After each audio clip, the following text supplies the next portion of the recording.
Hey there, welcome to Talking Texas Politics with Calvin. And the spring edition of school bond season is officially over here in the state of Texas. Yesterday was election day. It is May 3rd, 2026.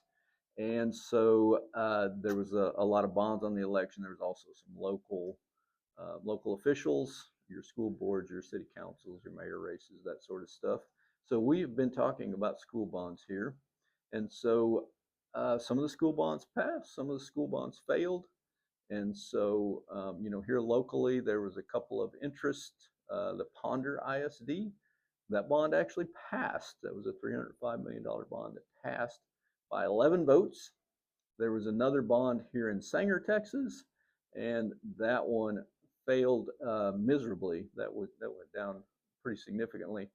And the one that I have been talking about, which is the school district that I'm in, Pilot Point ISD, that $295 million bond was voted down.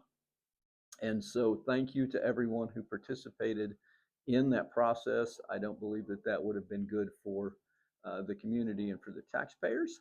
And so I'm glad that that did get voted down. And it got voted down pretty soundly by about 303 votes. So there were 542 votes for the bond, and there were 842 against. So over 60% of the folks voted against the bond. So it was a pretty resounding no. And I was glad that we were able to expose some of the things that were going on with some of the outside money coming in and trying to pass, trying to get that bond because, of course, they would, benefit maybe hundreds of millions of dollars in the process. So all of the construction companies and architecture companies that donated to the Pilot Point ISD PAC that was trying to get the bond passed. So, the opposition to this was somewhat unorganized. There was a group of people who, uh, you know, kind of just took to social media and was talking about it, but it was very unorganized. There was no signage out saying vote no or anything like that. So, um, this was purely the people saying no, we're not going to support this.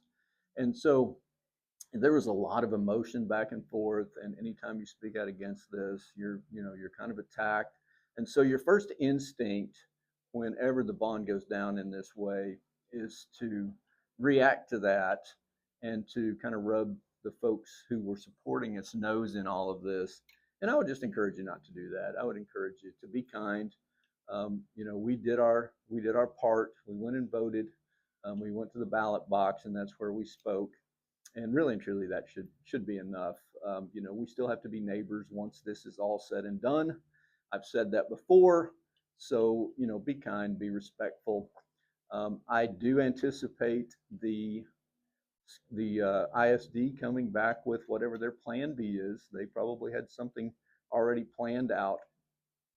So I hope that they will sit down and talk with folks versus just trying to cram something down our throat again as they did this time.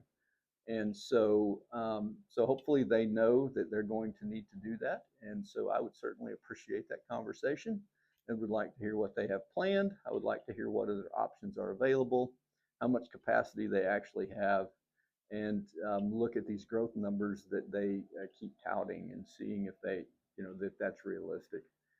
So thanks to everyone who got out and voted. Thanks to those who listened to my videos.